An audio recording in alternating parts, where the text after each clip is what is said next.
여러분 안녕하십니까. 황장수의 톡톡톡. 오늘도 어게인 변희재 대표 모시고 한 주일의 주요 소식 좀 이야기해 보겠습니다. 변 대표 안녕하세요. 네, 안녕하십니까.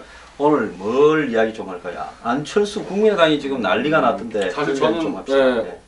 이번 주는 저희 이 최대식 대표, 신혜식 대표랑 같이 박원순 서울시장의 인사직권남용 관련 검찰 고발까지 하고 와서 이 박 시장의 정말 이 문제 많은 행태를 잡아왔는데 전혀 관계없이 갑자기 안철수 쪽에서 또 터져 나왔대요. 근데 그것도 박 시장만큼이나 간단한 상황이 아닌 것 같습니다. 두 사람이 2011년 9월에 안철수 대표가 그때 서울시장에 나가겠다 하면서 정치권에 등장했고, 박원순 시장도 그때 뭡니까?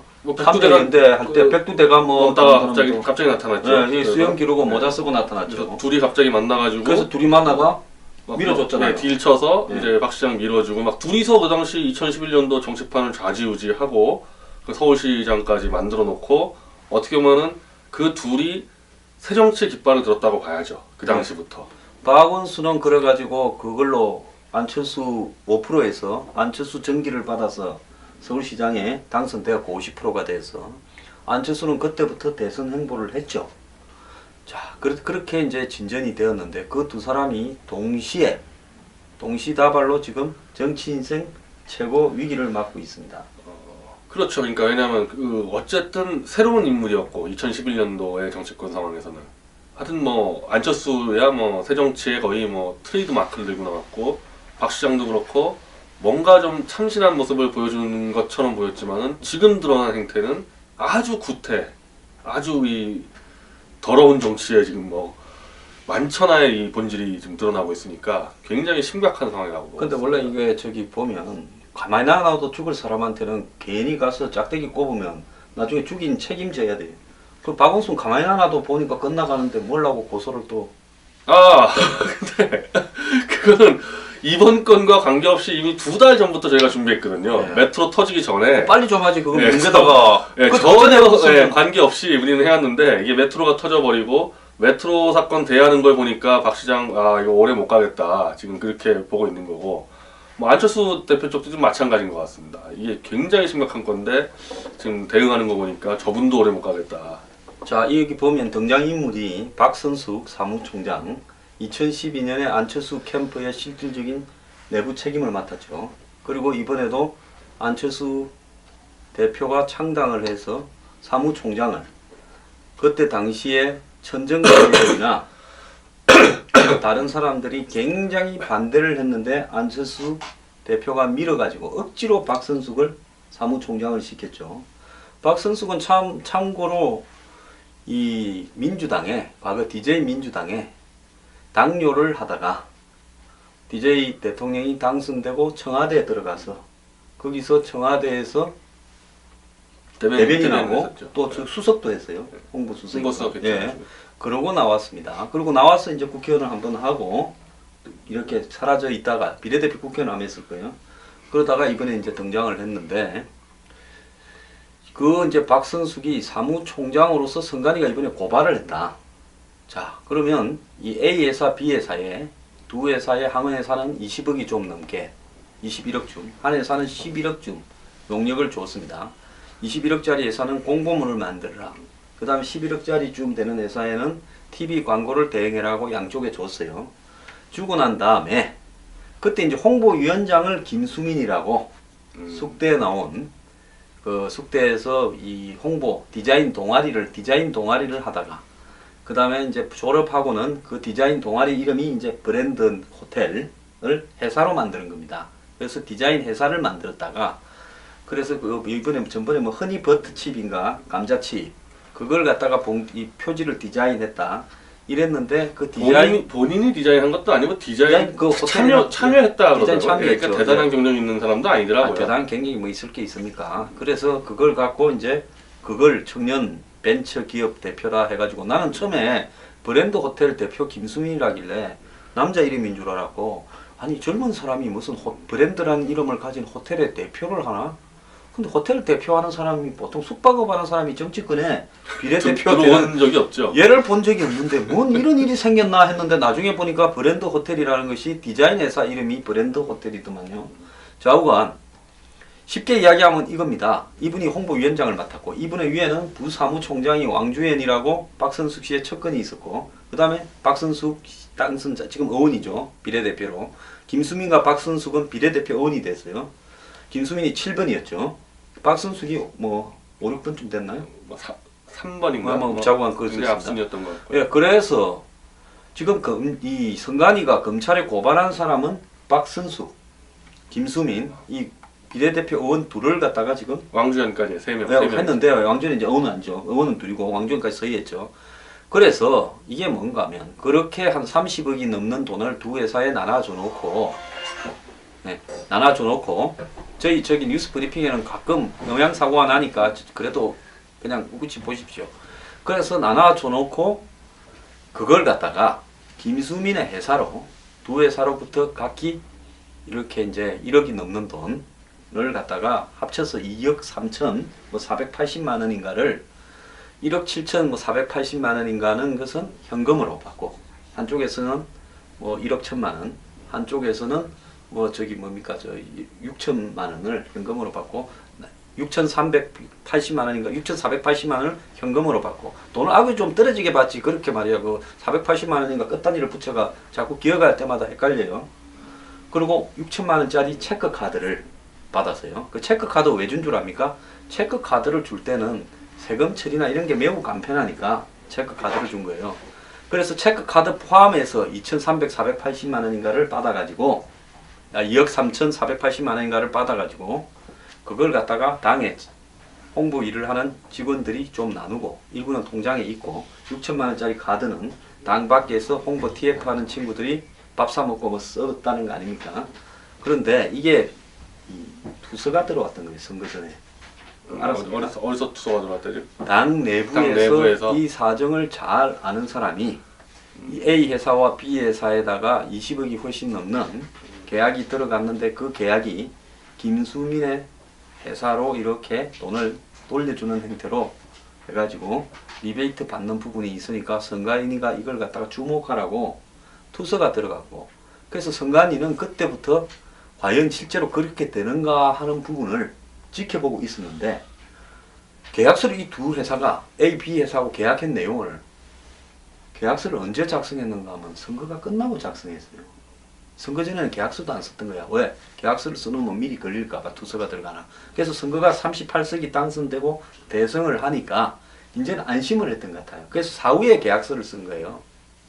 그런데 그렇게 해가지고 이제 선거 자금을 정산해가 이게 이 궁극적으로 이 준 돈 30억이 넘는 홍보비를 준 돈은 정부에서 넣은 이거 선거 보조금 아닙니까? 정당 보조금이에요. 그 당시 이제 원내 구속단체가 되면은 70억인가 되기 때문에 그래서 20명 채우려고 난리치지 않았습니까? 그래서 그 돈이 이제 70억 들어간 돈이 선거용으로만 쓰게끔 돼 있기 때문에 그거 위에 딴 데로 쓸 수 없고 철저하게 선관위에 신고해야 되니까 당연히 이제 방송 홍보비하고 공보물에 대해서 영수증 청구해가지고 선관위에다가 신고를 했겠죠. 네, 이제 선거 끝났으니까 정산한다고 신고하니까 선관위는 미리 보고 있다가 딱 그렇게 지금 두 회사에 돈을 준 게 나타났고 또 저기 김수민 회사로 아마 다시 리베이트를 그냥 돈을 돌려주면 그게 복잡하잖아요. 세금 처리도 안 될 거고 돈을 만들어야 되잖아.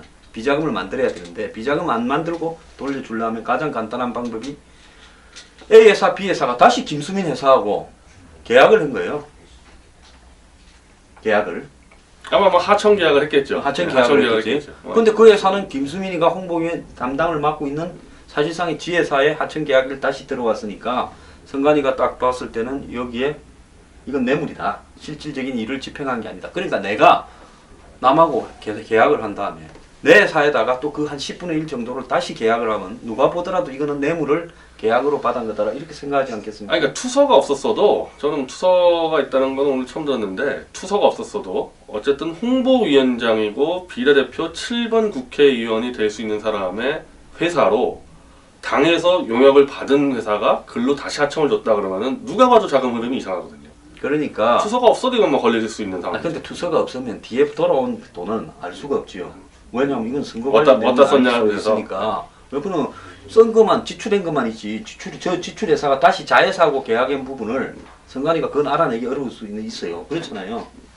그런데 미리 제보를 받았으니까 선관위가 이렇게 잡아냈다고 보는데 이제 여기에서 중요한 부분은 그러면 이미 사무총장이 고발이 당했다는 것은 사무총관이 부사무총장을 하고 더불어서 이제 이 김수민 회의는 한마디로 회사만 돈 세탁을 하기 위한 회사만 제공했고 실질적으로는 이런 세탁 과정에 관여되어서 돈을 돌려받는 부분의 역할은 사무총장과 부사무총장이 수행한 거 아니냐.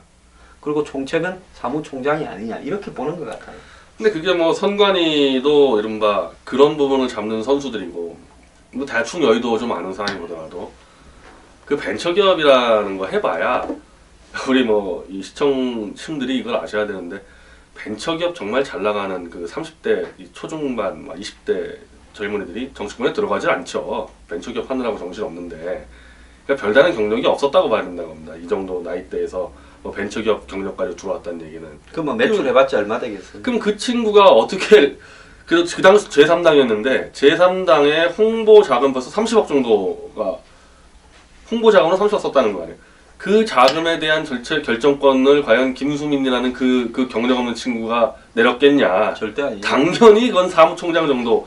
그러니까 정부 보조금이 70억이었어요. 70억에서 홍보비 30억이면 거의 절반을 쓰는데 결정권이 없었을 거고 당연히 사무부총장이나 사무총장이 결정을 하고 그럼 자금 세탁용으로 그 김수민의 회사가 이용당했다는 건데 이거 좀 이상하긴 이상해요. 이 부분에 대해서는. 이용당한 게 아니라 김수민이는 팔자에도 없는 비례대표를 받았잖아요.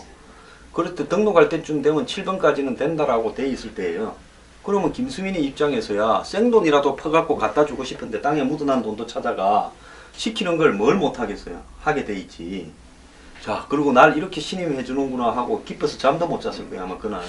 아니 차라리 그냥 한 2억 3천원에서 빌려다가 그냥 당에다가 뭐 갖다 내는 게 낫지 그 자기 회사로 딱 쓰면 이게 딱 걸리기 쉬웠는데 그러니까 좀 이 방식들이 좀 여의도의 고단수 프로답지는 않았던 것 같아요. 원래 여의도가 선거 때만 되면 사무총장을 서로 하랍니다. 큰 선거 때, 대선, 총선, 지자체 선거 때.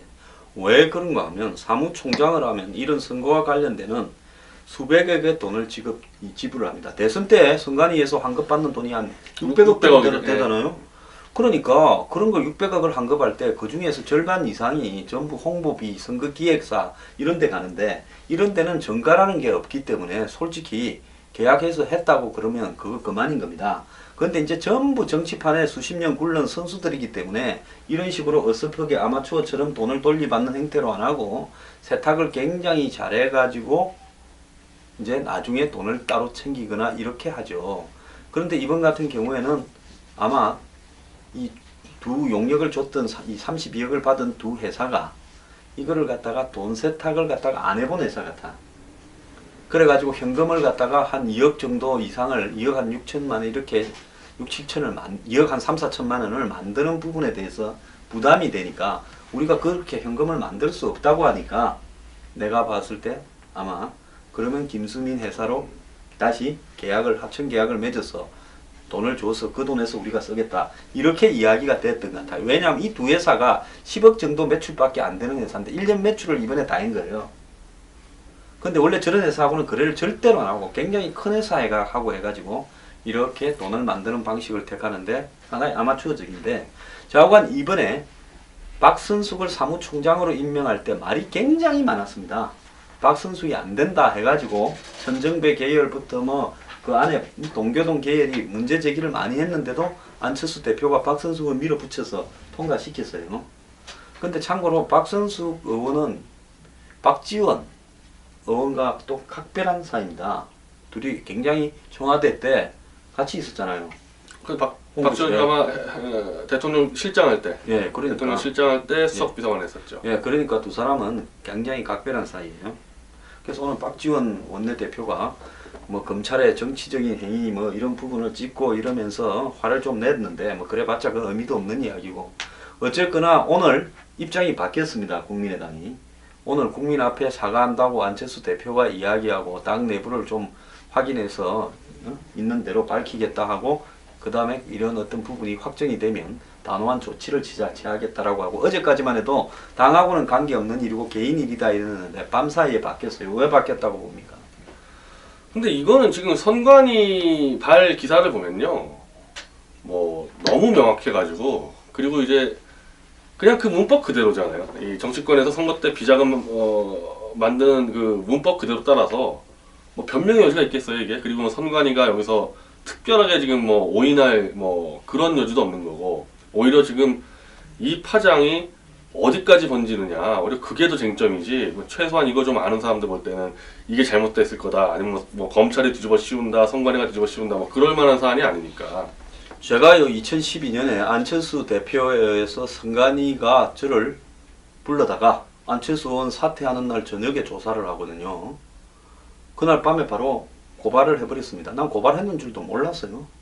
그리고 안철수 의원이 며칠 있다가 나와가지고 자기가 고발했던 사람 다 치하한댔는데, 선관위가 고발해버리면 당사자가 치하해도 아무 소용이 없어요.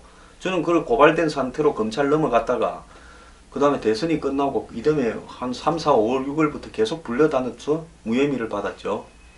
그렇기 때문에 선관위 고발이라는 거는 바로 그 길로 사법 처리될 가능성이 매우 높은 부분인데, 거의 한 7, 80%는 사업 처리되죠. 예. 선관위가 직접 고발했으면. 네, 그래서 선관위가 국회의원이 2명이나 있는 현역 국회의원 그런 고발을 하기가 쉽지 않은 겁니다. 그래서 이번에 이 부분을 보면 당 내부의 사무총장이나 당직자 임명 과정에서 여러 계파가 모여서 급히 당을 만들다 보니까 소외된 사람이 있었고, 또 그 일에 돈을 집행하는 과정에서 여러 가지 불만을 가진 사람이 있었는데, 이쪽에서 또 그렇게 하기로 정해진 이후에 내역을 다 아는 사람이 선관위에 갖다 줬고, 선관위는 그래서 선거 전부터 준비하고 있다가 그대로 진행이 되고 사후 계약서가 만들어지니까 덮쳐서 조사해서 사실관계를 확인하고 저렇게 지금 밝혔는데, 이런 식으로 처음에는 절대 안 터집니다. 지출한 부분에 있어서 의혹이 있어서 선관위가 조사를 하고 있고, 그 다음에 선관위가 고발했다 이 정도인데, 이번에는 그런 정도가 아니라 돈관계, 내역관계가 너무 자세하게 다 나왔어요. 그리고 이 공범 관계까지 이렇게 다 나오기도 쉽지가 않은데, 예를 들면 김수민 의원의 회사로 돈을 받아서 김수민 의원이 쓰고 다녔다, 이러면 개인의 정치자금법 위반인데, 실제로 지금 선관위 얘기는 사무총장과 사무부총장의 지시에 의해서 했을 가능성이 높다. 공범까지 다 나와버리지 않았습니까? 그리고 여기에 돈을 이렇게 하는 과정에 교수 한 명이 지금 출국 정진과 당해 있지 않습니까? 아마 김수민 의원을 당에 추천했던, 비례대표로 추천했던 교수인데 그 사람도 이 돈의 행방과 관련이 있다. 그러니까 그렇게 되면은 이거는 이제 또 껴지는 겁니다. 알선수재 혐의가 되는 수도 있어요. 그래서 그분이 연결시켜가지고 그 대가로 그 돈을 가지고 뭐 썼다 그렇게 되면은 뭐 아주 이게 파장이 보통 문제가 그러니까 아닌 그게 거죠. 선관위가 교수 한 명이 있는데 그 교수가 김수민 의원을 당에 추천한 사람이다라고 되니까 이 스토리가 더욱더 복잡해지는 것 같아요. 그래서 좌우간 안철수 대표는 그 평소에 좀 보면 말하는 것도 어설프고 저래가 정치하겠나 싶어서 제가 참 걱정을 많이 했는데요. 이번에 보니까 제대로 걸려버렸어요. 근데 문제는 뭔가 하면 새 정치를 이야기하고 기존의 정치의 관행을 다 타파하겠다라고 주장을 하면서 남들과는 아주 다르다고 주장해 왔는데, 전형적으로 정치판에서 있는 가장 지저분한 행태가 이번에 드러나 버렸다라는 부분에서 안철수 대표가 매우 어려울 것 같습니다. 그것도 이제 드러나는 방식이 너무 적나라하게 드러났다는 것은 이건 좀 아마추어들거든요. 뭐 사실은 뭐 기성정당을 안 하겠습니까? 근데 잘 안 걸리는 안 거를 걸리지. 절대 이렇게 안 걸리지. 공범들까지 선수들은. 전체가 다 걸려가지고 잘못 걸리면 이거 공천환금까지 터져 나올 수가 이 상황까지 갔는데, 저는 두 가지 문제인 것 같아요. 그러니까 새 정치를 한다 그러면요, 제 트럼프처럼 자기 돈 그냥 갖다 박던지 그랬을 때 별 문제 없을 겁니다. 그게 아니면은 정말 새 정치에 열망 있는 소액 다수의 후원 그룹을 갖고 있던지. 근데 안철수 대표는 자기 돈 갖다 박지도 않고, 그렇다고 뭐 안철수에 대한 새 정치에 대해서 너무 이 감동을 해가지고 자발적으로 당비를 내는 당원들이 있는 것도 아니고, 어정쩡하게 이미지 가지고 세 모아서 실제로 돈 문제는 대충 구태스럽게 가도록, 뭐 방조까지는 맞겠죠. 뭐 직접 안철수 대표가 지시한 것까지야 모르겠지만은 이대로 가는 걸 방조하지 않았으니까 결국 새 정치를 할 수 있는 필수 조건을 안철수 씨가 갖추지 못했기 때문에 이거 벌어진 사건이라고 보고 있는 거죠. 제가 2014년에 안철수 대표의 첫 그린 분이 한 분이 이렇게 차 한잔 마시자 해서 이렇게 잘 안 돼서 고민이라길래 뭐 제가 그쪽에서는 미워하는 사람 중에 한 명이죠. 내가 이랬어요. 당원을 10,000명을 모은다고 생각하고 진성당원을 안철수 대표가 이번에 지자체 선거에서 쉽게 민주당하고 합치거나 이러지도 말고 꾸준히 당원이 10,000명이 모일 때까지 정당을 작지만 계속 해가라. 그래서 진성당원이 10,000명이 되고 50,000명이 되고 100,000명이 되면 그걸로 안철수 대표는 성공을 한 거다. 그랬는데 그럴 생각 없이 그냥 더민주하고 그때 민주당하고 합쳐가지고 새정치연합 했잖아요. 자, 이번에 한번 봅시다. 정당이 받는 돈은 두 가지 종류가 있습니다. 하나는 정당이 이 일상적인 정당 보조금을 분기별로 받잖아요. 그리고 선거 때 선거용 보조금을 또 따로 받잖아요. 그런데 이 정당이 일상적으로 분기적으로 받는 거는 용도가 명확하기 때문에 그것을 뺄 돈이 별로 없을 거예요. 자, 선거에 받는 돈은 홍보비니 공보비니 이런 식으로 인쇄물비니 뭉터기로 지출하기 때문에 여지가 좀 있다고 판단했을 겁니다. 그런데 선거를 하다 보면 월급을 줘야 되는데 아직 당에 국회의원들이 아닌 사람이 많았지 않습니까? 그러니까 월급이 나올 데가 없을 거예요. 당비도 얼마 안 되고 하니까. 그 다음에 이 정당 보조금도 작고. 그래서 사람은 선거 때 많이 와 있고 하니까 그 사람들한테 돈을 좀 주려고 하니까 제가 봤을 때는 어떻게 돈을 만들까 하다가 생각을 했겠죠. 이 수십억에 합법적으로 지출할 수 있는 홍보비가 있는데 이 홍보비에서 빼자. 그래서 이제 그걸 갖고 다시 받아서 카드는 밥 먹고 쓰고 하는데 썼을 거고 나머지는 돈을 좀 나눠 가졌어요. 아마 비용조라고 봅니다.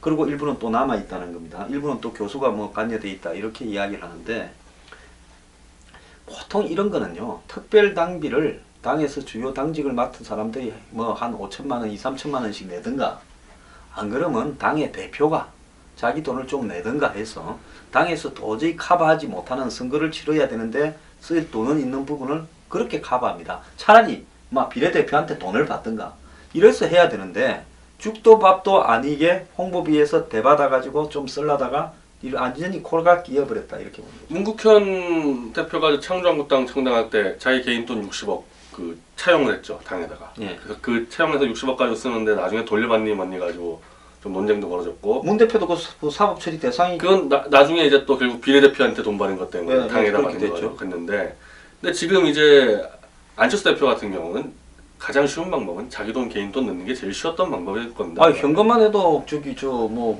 좀 있고 그 다음에 뭐 주식하고 해서 재산이 1,몇백억 되신 분이 우체국가 한 2, 30억만 냈으면 깨끗하게 처리될 건데 이런 일을 겪고요. 그러니까 그 돈을 안 내서 문제가 된 거고 어차피 뭐 안철수 대표가 지금 하는 행태로 볼 때는 소액다수 후원 나오는 건 불가능했기 때문에 개인 돈 집어넣는 게 가장 깔끔했는데 그걸 안 넣어서 결국 사고가 터진 거죠. 그러면 앞으로 기업하던 분이 정치하러 올 때는 벤 대표나 나한테 좀 왔어요. 어떻게 하면 깜빵 안 가고 깔끔하게 정치판에 무사히 랜딩하는가 하는 걸 갖다가 우리가 가야 좀 시켜야 안 아니 되겠습니까? 그러니까 트럼프처럼 트럼프는 내 돈 많다, 내 돈 이렇게 많이 갖다 받고 있다 이렇게 설명하지 않습니까? 그럼 안철수 대표도 새정치라는 게 이 불법자가 안 만든다 그러면은 내 개인 돈 한 100억 넣었다 이렇게 당당하게 하면 되는데 그거 안 쓰고 또 안 쓰는 게 마치 새정치처럼 지금 뭐 하다가 이게 지금 이걸로 끝날 것 같지가 않아요. 이게 계속 막 줄기줄기 엮여 있는데 이미 그 교수까지 합치면 벌써 4명의 공범이 드러난 거 아닙니까? 이게 너무 초반에 너무 많이 드러나서 잘못하면 저당도 혹시 또 공천한 거 많았을 수도 있죠. 저당도 그 비례대표까지 이제 그것까지 걸릴 수가 있거든요. 자칫하면은 뭐 새정치 쪽박 그냥 다 깨질 판이 돼버린 거죠. 근데 사람들이 뭐 비례대표한테 돈 받은 것보다 이번에 이거는 좀 깨끗한 것처럼 생각하는데 이게 더 문제가 있다 봐요. 왜냐하면 이 돈은 국민의 세금인데 국민이 선거에만 쓰라고 이 선거 공영제 때문에 보조해주는 선거에 세금을 받아가지고 그 돈을 선거에 안 쓰고 뇌물을 받아서 당직자들이 나눠 가졌다는 겁니다. 그 당직자들이 당을 위해서 이랬거니 말거니 하는 건 중요한 게 아무것도 아니에요. 한마디로 세금을 가지고 이 돈이 없는 정당이나 돈이 없는 정치인도 선거를 하게 하기 위해서 선거 때 합법적으로 선거 보조금을 주는데 그 국민의 혈세를 받아가지고 홍보비로 지출해놓고는 뒤에 뇌물을 받아서 밥 먹고 나눠 가져버렸다. 이게 핵심입니다. 이게 억울하다 어쩐다 말할 필요가 없는 거예요. 자 그렇다면 박성숙 사무총장은 과연 이런 문제를 안철수 대표한테 보고를 했느냐 안 했느냐. 자 그러지 않고 사무총장의 상황에서 이런 어떤 돈 지출 문제를 다 해버린다. 안철수 대표 제가 알기로는 돈 결제에 대해서 굉장히 꼼꼼하게 굉장히 회사에 있을 때는 꼼꼼하게 해서 도저히 물설 틈이 없이 철저하게 하시는 분으로 듣고 있어요. 어차피 모든 결제 서류는 선거 결제 서류는 당대표 직인 필요하지 않습니까?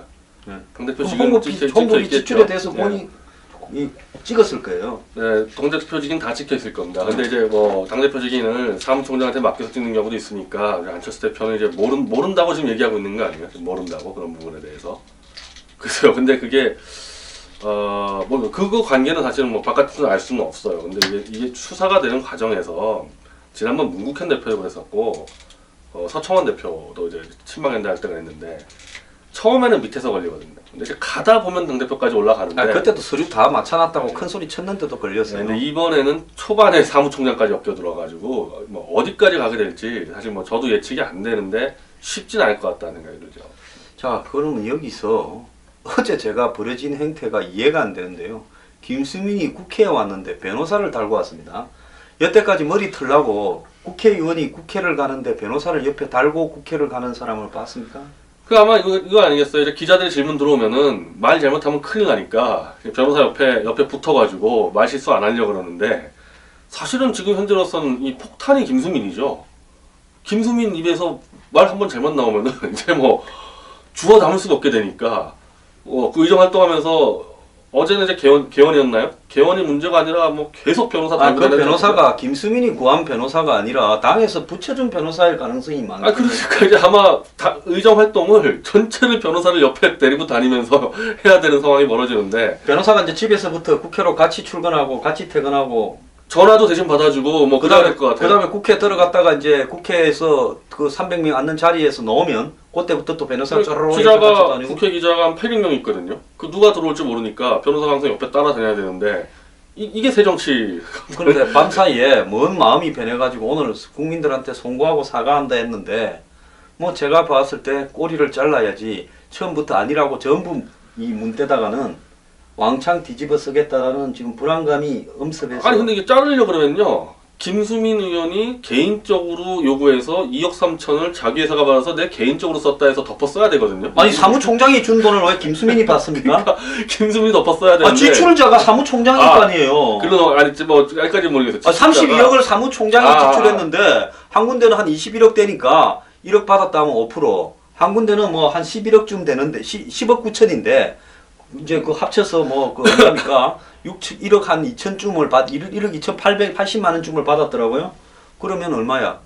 한 10%쯤 돼요. 그러니까 그것도 리베이트도 비율이 좀 다르더만. 받으려면 골고루 10%씩 받지. 그 홍보위원장 직함을 갖고 있었기 때문에 김수민이 받을 수 있다고 그러지만은 뭐 김수민이 결정했을 가능성이 없죠. 아니 돈을 위에서 주고 뇌물은 밑에서 받는 거 봤습니까? 뭐 본인은 아마 그게 좀 복잡할 거예요. 지금 변호사가 따라다닐 수밖에 없는 게 그 이제 리베이트 받은 그 두 회사 김수민 이제 홍보위원장이었으니까 내가 결정했다고 얘기를 못 할 거란 말이에요. 내가 결정했다고 하면 자기가 다 덮어 쓰는 거고 돈도 자기 회사가 받았으니까. 그게 지금 함구하고 있죠. 지금 설명 안 하고 있잖아요. 아니 상무가 지출하고 난 다음에 리베이트를 받으면 기업들은 그 리베이트를 현금으로 받아가지고 사장이 관리하죠. 오너가 관리하죠. 그런데 상무가 지출했는데 그걸 갖다가 과장이 갖고 있는 거 봤습니까? 근데 사실은 뭐 그럼 보관용이죠. 나중에 상무 위로 주죠. 국민의당 입장에서는 뭐 그렇게 설명해야 되지 않겠어요? 그걸 어떻게 설명하겠어요? 우리도 모르는 사이에 김수민이 다 했다. 뭐 그렇게 얘기해야 되지 않겠어요? 그럼 김수민이가 내가 안고 다 가만히 가겠다면서 있겠지. 혼자서 인당수에 심청이처럼 뛰어들겠어요? 그분이 김수민이가 뭐- 아니고 심수민이지. 심수민 그렇지. 근데 뭐 아직 젊은 친구고 나이 30밖에 안 됐던데. 미쳤다고 자기가 걸려서 혼자서 그 돈을 갖다가 쓰면 뇌물이 지금 2억 뭐 저기 3,480만 원인가 되면 징역형이 그거 뭡니까?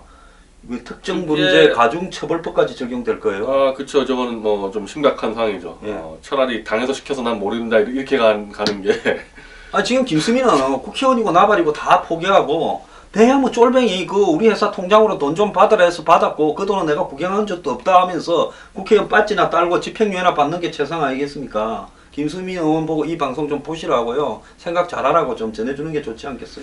그래서 당에서 아마 만약에 변호사에 당에서 붙였다면은 붙일 수밖에 없는 거예요. 그럼 변호사가 아니라 김수민이의 그 입을 갖다가 거의 막기 위한 이제 감시용이네. 근접 감시라고 봐야죠. 자, 지금 오늘 롯데 그룹을 뒤졌는데요. 그리고 요즘 대우 뒤지고 있고요. 아마 정권이 강성 드라이버로 지금 이렇게 정재계를 전반적으로 사정하자고 박 대통령이 이렇게 이제 강성 드라이브 결정을 해서 내주위부터 이제 등장하지 않겠냐 이렇게 보는데 그 와중에서 이제 국민의당이 초토화되고 있는데 이전에 또 한 명 박영준 박준영 의원, 네.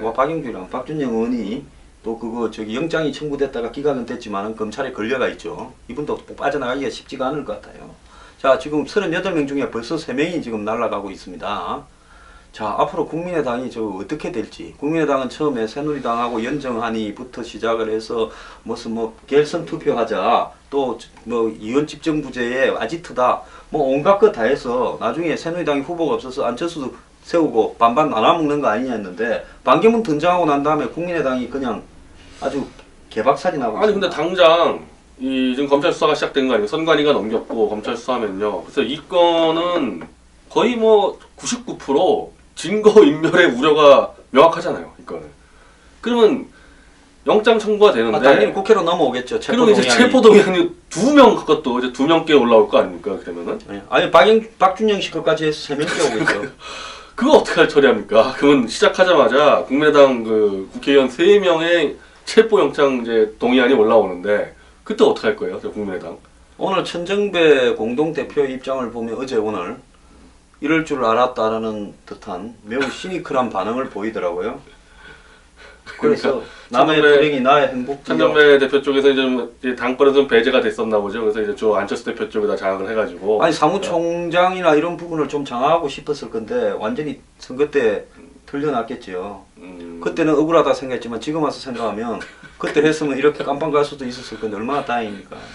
그래서 이 저런 전체적으로 박근혜 정권의 이 방향이나 이런 거로 봤을 때 글쎄요 이 당을 제대로 유지하기도 힘든 상황이 갈 수도 있어요. 제가 봤을 때 제3당을 갖다가 폭발시켜버려서 다시 옛날에 양자로 가는 거 여소야대 국면을 갖다가 뒤집자 거기에는 반기문 카드도 있다 이런 부분이 있었을 거라고 생각은 안 합니다만은 자 저런 걸 갖다가 모르고 38석으로 122석인 새누리당을 먹어가지고 대통령이 되려고 했던 안철수 대표의 입장은 요즘 황망하기 그지없겠습니다. 가덕이라 반기문 등장 이후에 지지율도 떨어지고 마음도 심란할 건데 요즘에 뭐 모르겠습니다. 이 정부가 검찰이나 이런 부분을 얼마나 통제할 수 있을지 모르겠지만은 이런 생각은 할 수 있죠. 차라리 이 한 명 더 생겼으니까 오히려 더 귀찮다. 더군다나 내년 대선 때 차라리 반기문이 이제 친박 후보로 온다 그러면은 현재 문재인과 1대1 구도로서 뭐 더블로 이기고 있거든요. 현재 여론조사 보면은. 그냥 귀찮은 거 중간에 없애버리고 양자로 가서 이겨버리겠다. 이렇게 판단할 수가 있죠. 지금 반기문이 등장하니까 중도 이런 표들이 온건 보수 이런 표들이 안철수에서 빠져서 반기문으로 가면서 국민의당 지지율과 안철수 지지율이 확 떨어지고 있어요.